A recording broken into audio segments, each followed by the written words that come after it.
తెలంగాణ రాష్ట్ర ప్రభుత్వం సూర్యాపేట జిల్లా కలెక్టర్ గారి ఆదేశాల మేరకు సమాచార పౌర సంబంధాల అధికారి పర్యవేక్షణలోని మన నాగారం మండలంలోని వర్ధమానకోట గ్రామంలో ఈ రోజు తెలంగాణ రాష్ట్ర ప్రభుత్వం చేస్తున్న అభివృద్ధి సంక్షేమ పథకాలు, పరిసరాల పరిశుభ్రత, గంజాయి డ్రగ్స్ నిర్మూలన, వడదెబ్బ మీద అవగాహన, అదేవిధంగా ముఖ్యంగా ఇప్పుడు జనగణన కార్యక్రమాల్లో జనాభా లెక్కల కోసం వస్తున్న అధికారుల వివరాలు సేకరించడంలో భాగంగా తెలంగాణ సాంస్కృతిక సారథి పల్లెల లక్ష్మణ్ కళాబృందం చేత అవగాహన కార్యక్రమాన్ని ఈ రోజు మన వర్ధమాన్ కోటలో ఏర్పాటు చేసుకోవడం జరిగింది. కాబట్టి ఇప్పుడు వాటి మీద మేము ముందు ఇప్పుడు మన యొక్క సిరిపంగి రాగా ఒక పాట.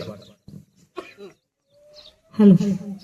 ఇంటి చుట్టుపక్కల చెత్త చెదారము, ఈగలకు దోమలకు పక్క నివాసము,